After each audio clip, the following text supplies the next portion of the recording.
place so we can serve you better.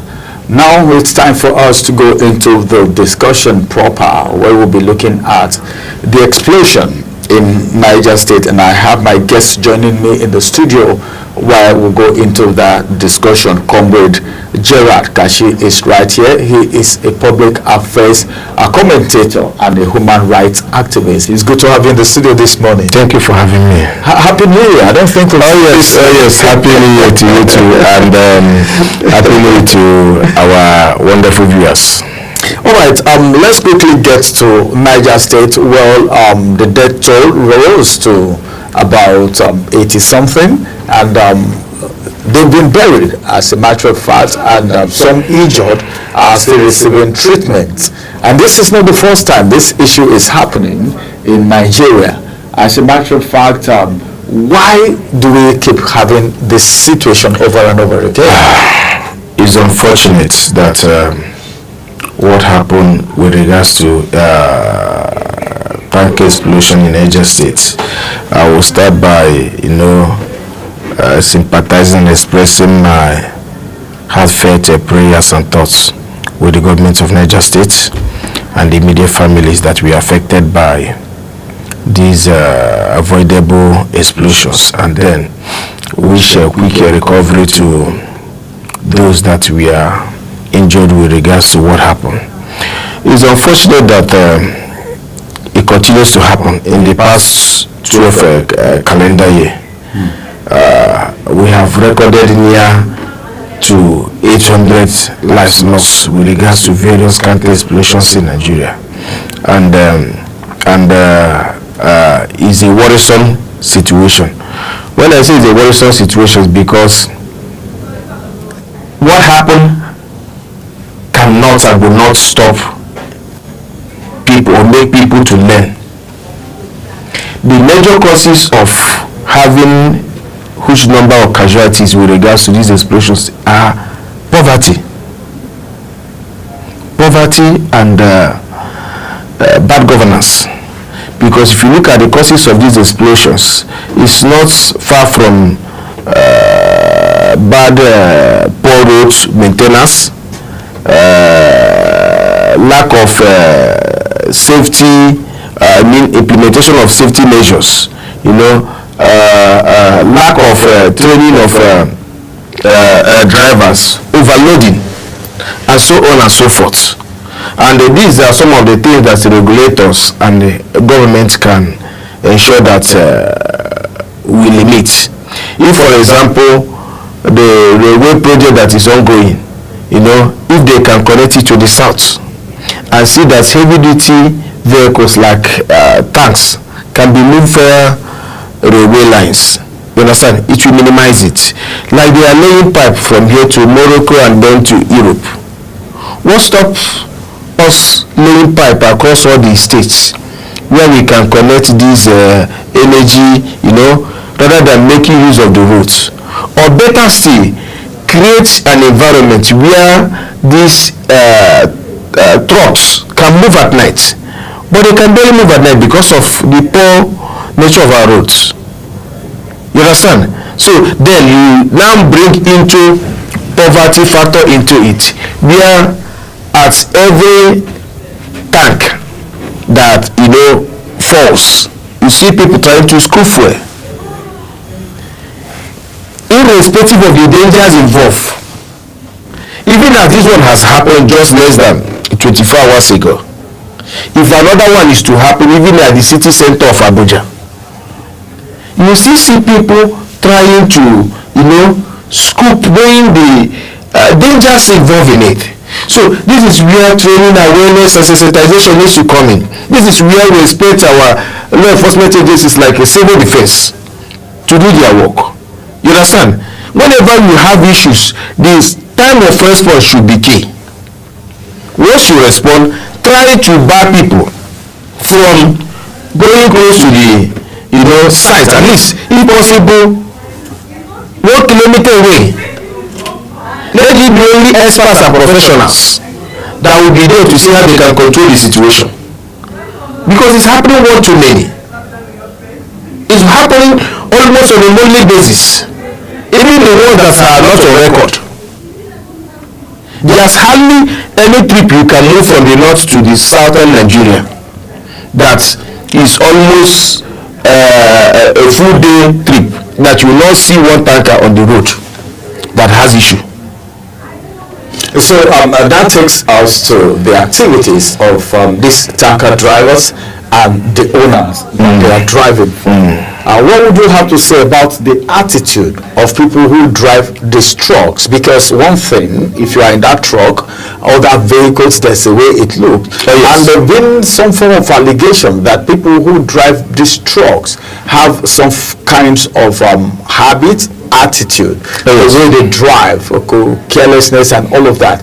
What's a school of thought? What do you think of people who are the drivers of these tankers? I think it's time we begin to make owners of these trucks accountable for whatever their drivers, does or cause. For example, it is the duty of the truck owner to ensure that he gets a responsible and well-trained driver to manage his truck. A situation where you begin to give drug addict, and after maybe taking one thing to intoxicate or enhance his driving performance, he gets high on it, the attitude will change, the mode of driving will change. You understand? So I think it's time we begin to penalize. Yes, our laws are there that even families, government of Niger State can, if they decide to take any action, whether legal action or ADR, to see how they can commiserate the pains and losses of these families.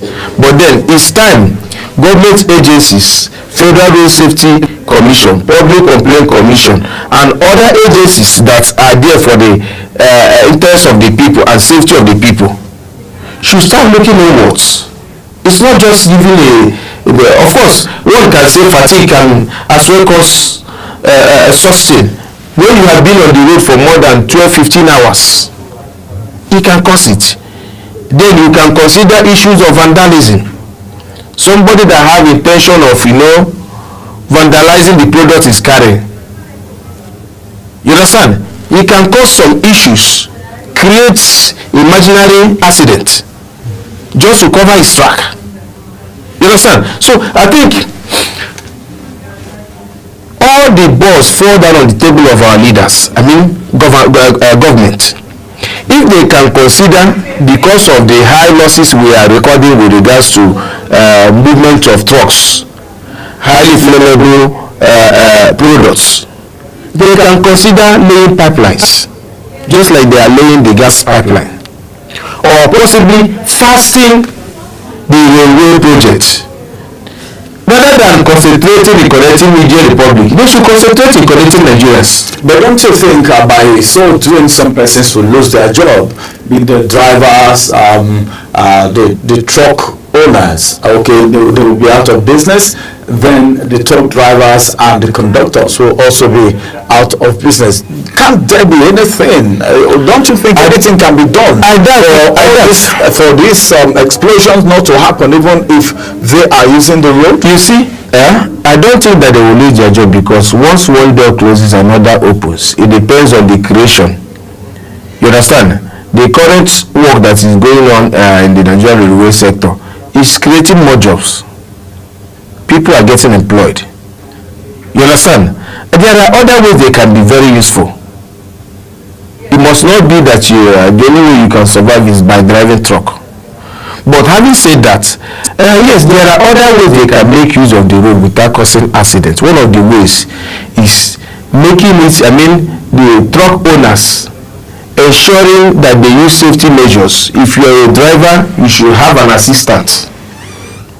If you drive for certain mileage or kilometers or hours, whether you are tired or not, whether you are feeling fatigue or not, you should be replaced. You should hand over to your assistant. there should be camera placed on every truck to monitor movement, to checkmate some of the excesses. By so doing, some of these things will reduce. There should also be speed limits, and maybe for those that are having issues of vision, once you are getting to a state and it's getting close to 6:30, you should park. Okay, for those who can't really drive at night. Yes. But some persons are proposing that these drivers should move only at night. It's safe at night, but then if you look at the security system we find ourselves and the poor road network, it's not advisable. If you're moving at night and your truck got stuck somewhere, what do you think will happen? You stay there till morning. That's if it's safe. You know what I'm saying? Apart from the safety aspect of it, if our roads are, motorable, at least we can hit our chest and say, okay, among all the federal roads in Nigeria, we can hit our chest that we have up to 70% of them that are motorable. That advocacy can make sense. That campaign can make sense. But as of today, you can hardly run a 10-kilometer road without meeting one pothole or the other.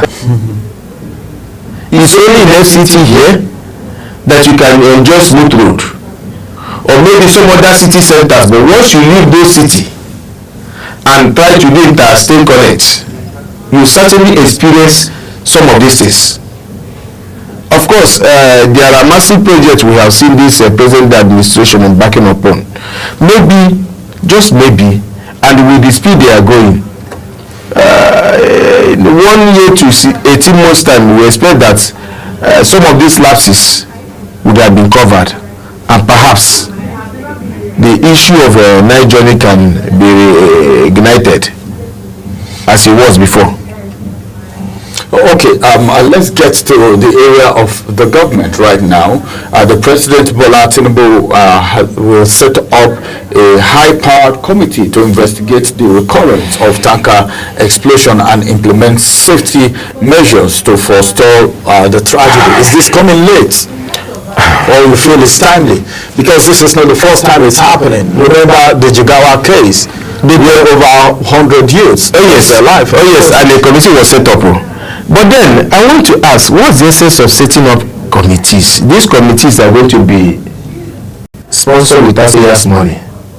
One is obvious, is glaring, that even a layman of the streets knows some of the challenges. Must we make it a committee thing before we can safeguard our people? I'm sure that reports that the committee will present will not be more than what we are discussing. Because they will present will not be better than what other committees have presented. The major aspect of it is, let there be consequences for bad behavior. Owners of the trucks should be held accountable for every loss. By so doing, it will make them to ensure that whoever they are giving their truck must be responsible. That is one. Two, they should be encouraged to have assistant drivers and be made to, at least, any mileage you cover. If you are driving, say, from Abuja to Lagos, if you manage to at least cross anywhere, Kogi, after Lokoja, maybe you are going towards Okene, or whichever way, you understand? Wherever you get to that point, try and hand over to your assistant. If your assistant moves up to Oyo or Ibadan, you should hand over to the next person, whether you are tired or not. It will help to improve the safety measures. You understand? Not only that, we should look at maintenance of these trucks, the brake system, some of the things that makes it roadworthy. Ensure that they are working, not moving on the road with a worn tires. You understand? They can cause explosion. Once one bursts, anything can happen. You understand? We should look at all these safety measures and ensure that anyone that is being exempted should be penalized heavily. By so doing, we will will certainly have a reduction in these losses that are very, very avoidable. Then on the part of government, yes, I have said this, they are doing a lot of wonderful job with regards to reconstruction, new construction, rehabilitation of most of our major roads. So if they maintain the pace, I'm sure by this time next year, some of, especially the existing roads, would have achieved over 65 to 70% of good roads in Nigeria. The ones that are building already. Oh yes, you know, some of us that used to travel, you know, there's hardly any motor I don't travel, and I travel by road. So I can attest that you can hardly enter any state that you will not see the federal government working on the major highways. So I give them thumbs up, and you see the efforts and the commitment they are making in those roads. You appreciate what they are doing. So if they sustain that move, certainly this time next year, January next year, we will be sure that more than 70% of our roads are in good shape. All right, more than 70%. That was one of the things that Mahi promised us. That is the Minister of Works and Housing, and that when he came into office, some people's contracts were actually revoked because they didn't do it, and now we are seeing the contracts going on. But then, would that solve the problem of tanker explosion in Nigeria? You talked about the fact that this explosion, people going to scope this product when a trailer falls and all of that, you attributed it to hardship. But then, what is the thin line between hardship, okay, and wisdom? If there is hardship, does it have anything to do with people's wisdom? Because this is not the first time it's happened. It's greed. The thin line there is greed. You know, even like I have advocated that we should carry out campaign and sensitization in different languages and through monarch and faith organizations. I think it's time we begin to see how we can work on the covetousness of people, the greediness of people, you know, not just working on it, ensuring that there's swift response to any issues. You understand? If the federal government of Nigeria can provide, you know, adequate equipment for these safety agencies like Nigeria Road Safety, Nigeria Fire Service, and so on and so forth, that even if it happen in an area where that they are finding it difficult, you know, via road to get to in a quick period, they can make use of helicopters and other means. So they need to be, you know, equipped. They need to be funded. These things need to be provided for them. You understand? It shouldn't be a situation that before you get to a place where you want to manage disaster, a lot of damage must have been done. It should be that less than 10-15 minutes something happens, no matter how difficult it is. This emergency department, whether it's NEMA, road safety, fire service, they should be there on ground. You understand? They should be there on ground. Whether it's something that they use to fight from the air, they should be there on ground. If, for example, our federal government now makes it a policy that for management of disaster, they can provide 109 helicopters to be stationed in every senatorial district in this country. It will make a lot of sense. You understand? It becomes a combined team of NEMA, fire service, road safety, and any other organization. That once something happens, you can lift your officials, while the ones that are coming by road, you understand, will be coming. It will give you an insight of what is happening and the possible damage control. So they should look in that direction, ensuring that if they cannot ensure that every federal constituency can have one, at least every senatorial district should have one. Meaning that for every state you have at least 3 helicopters for emergency measures, not just for policing. It will go a long way, because most of these casualties we have is that there are ones that would have been rescued or revived, but because of delay, And the location again. And the location, you understand? At the middle of the road. Most times these things happen in the cities. That's one of the amazing things. How do they manage it to get to the cities and you see these things happening? This is where policies need to come in. For example, if there can be management where, the states can, create a policy that from a particular time, certain vehicles shouldn't be plying their road. If you arrive at a city, say for example, before 6 p.m., you should wait up to 8 p.m. before you cross that city. Okay. You understand? It should make a lot of sense. Or maybe you just spend so many days traveling. Or you can as well look at creating this kind of BRT that was created in Lagos. Because it appears like the only state that have maintained theirs. Yes, other states created, but we have some road that is only for heavy duty vehicles. Meaning that no matter the traffic, no other vehicle should ply that road. If you reduce it, once you come, you have a free access to where you are going. You shouldn't be dragging traffic with other motorists or road users. It will certainly reduce the casualties. All right, we're looking at the explosion that happened in Niger State, and of course, lives were lost. And as a matter of fact, some sustained various degrees of injury. And this thing is not the first time it's happening. It happened in Jigawa State. It has happened in Lagos. It has happened in some other states. Almost all the states. Almost all the states. And we keep having these things happening. What can we say of the government right now? Who is to be blamed in this whole scenario right now? Everybody partakes in the blame. Both the people that died, both the people that manage, everybody, including the government. Nobody should be exonerated. It's a challenge that we must come collectively to see how we can solve, and one of the ways we can solve it is some of these things I have presented. Number one, safety measures. No matter what it takes us to create and maintain and implement safety measures, we must. That is number one. Ensure that the drivers we have are very well trained drivers. They are responsible.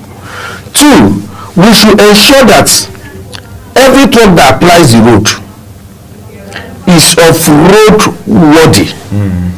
The brakes are working, the tires are in good conditions. We should also look at issue of loading. We shouldn't overload some of these tanks. It shouldn't be that a tanker that's supposed to carry maybe 33,000 liters, because you see some space, you want to force more into it. You understand? And we should look at all these things holistically. Then we look at tendencies of having drivers or managers of trucks to vandalize such truck. That is where camera comes in. Every truck owner should ensure that there's a camera in his vehicle that gives up to date on what just like you have a black box in aeroplane and other transport means, those that are using the sky, whether it's helicopter or jet. You understand? We should have that camera to serve as a black box that will be giving you up to date on what is happening on the road. You understand? Then, if it's possible, whenever you are entering any city, every state government should create a path for heavy duty trucks to move. It shouldn't be that everybody will be driving the same road with them. It will reduce this continuous and avoidable death we are facing. Then there should be training and more training of our emergency management team from the NEMA, SEMA, road safety, and other teams that are working together within. There should be collaborations. The response to issues like this should be key. Then, faith organizations, both in the church and the mosque, monarchs should ensure that their people are being sensitized on the dangers of this scooping of fuel. You can the form of scooping fuel and you lose your life. So even as they are endangering themselves, they will carry a baby at the back, not minding that they are endangering themselves. They are still endangering the just because of the desperation to survive, just because of the desperation to partake in free. There's a popular Nigerian adage that says that "Oof, they turn belly." You see, a fuel, free fuel. You want to capitalize on it. So we get a keg, you are not satisfied with it. You want to go again and again and again. That's greed. So if there is enough training, ensure that no matter the number of persons that are coming, you can restrain them from coming close to that area until you condemn the area and make it safe. It shouldn't be that what issues are there, both police, others will be struggling to manage. In certain instances, I have seen where a tanker falls and police join in the scooping. They come with pickup. That's allegedly. There are videos to it. Yeah, but I think there was a disclaimer to that effect that the police came out to do a disclaimer that those police are not Nigerian police. Like serious, we don't have the two anywhere the court that uses Zambia and Nigeria. Except one can begin to say that it's camouflage police officers. You understand? Okay, claiming to be a Nigerian police officer. Yes, you understand. From a falling tanker. Yes, but then you cannot say that they are not Nigerian police. We know our uniform. It was a disclaimer that was made by the Nigerian police that those police are not Nigerian police actually. The video went viral, the pictures were everywhere, but there was a disclaimer to that effect. If there were a disclaimer, I think it's time we even also sensitize even those the agencies, no matter the desperation, no matter the just on my way to this place, I bought fuel 1,015 naira. Just for a liter. Few days ago I bought 965 naira. You see one of the desperations. You see the pain that Nigerians go through every day. That you find yourself in an economy that you cannot predict what will happen in a week. If you make a plan for a week, the chances that it will be thwarted is more than 50%. You understand? You make calculation, it will not work. So these are some of the things that lead to desperation. But no matter the amount of desperation, we should disassociate our people, make them not to be involved, not to get involved whenever there's issue of tanker or scooping of fuel anywhere. It's part of the vandalism we are talking about. And not just fuel, even any other goods, because I have seen where a truck that was carrying a noodle fall down. Instead of people to help the person, they choose to vandalize it. But it will marvel you that if you see a truck that carries a lot of books and maybe slip out of the road, and for nobody will pick one single book there. Because Nigerians don't read probably. Allegedly, because a lot of us do the reading. But then talking about banning these tanker drivers from operating in states, it will cause more hardship. It's not issue of banning. You don't use a sledgehammer to kill a fly. You understand? What happened is very, very painful. Yes, it's avoidable, but there are better ways we can actually mitigate, reduce the effect. One of the better ways we can do that is to ensure that those drivers get training and they get rest. You understand? It shouldn't be that trip. That's why I'm giving this administration thumbs up on infrastructure. I've never seen administration like that, honestly. If what they are doing, they are able to achieve success in it, maybe in 1 year time, a lot of this will reduce. It shouldn't be a journey that's not supposed to take you 4 days, maybe to go to a particular depot and get fuel and return to your place. You understand? Some will spend over 2 weeks. Some spend over more than 2 weeks only going. because of bad road and some of these issues. So I think if we put things in proper place and they minimize some of challenges they face on the road, some of the challenges that can cause fatigue, where those we call it, I don't know whether I call it area boys that some local governments make to stay along the highways, you understand, to cause unnecessary stress on these guys. We should find a way to harmonize it. If you have paid any bill or tax, just like they are doing tax reforms, it should be streamlined. You pay once, you pay once. Shouldn't be that from one local government to another you see stick-wheeling men blocking some of these trucks, causing stress on their own. You understand? At the end of the day, it will have effect on the driver. Then we should ensure that any motorboy, as they call it, assistant any truck gets, must be a professional driver as well before the person drives. You understand? So that whenever either the pilot one or chief pilot, whatever they used to call themselves, gets tired, the assistant can take over. You understand? And they should make it mandatory that no matter whether you are sound, you are healthy, you are fit, you are medical, whatever it is, if you cover some mileage, you hand over. So it should be a rule. It should. You mustn't be tired before you hand over. Oh yes. If you cover some distance, you should hand over. If you cannot hand over, park and rest. It should be a long way to correct some of these things. It shouldn't be because you have a target and you must meet up and you are forcing yourself even when the body is shutting down. So that could also result to the explosion. Oh yes. All right.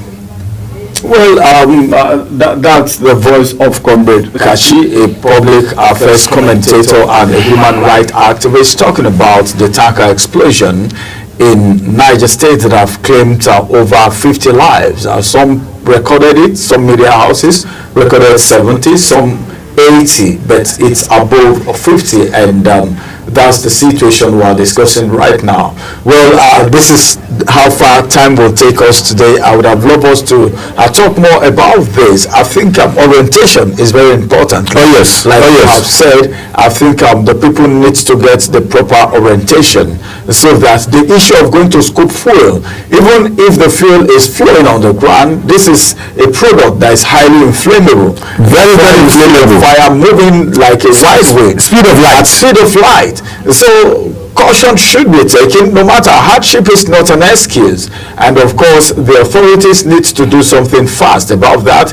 If it is to move at night, that should be implemented. If it is that they shouldn't even move at all into the city centers, it should be done. Apart from that, we've had cases where trucks run into people in marketplaces along the road and all of that, and all this should be stopped because this is affecting lives and property. Once again, a part can be made for them.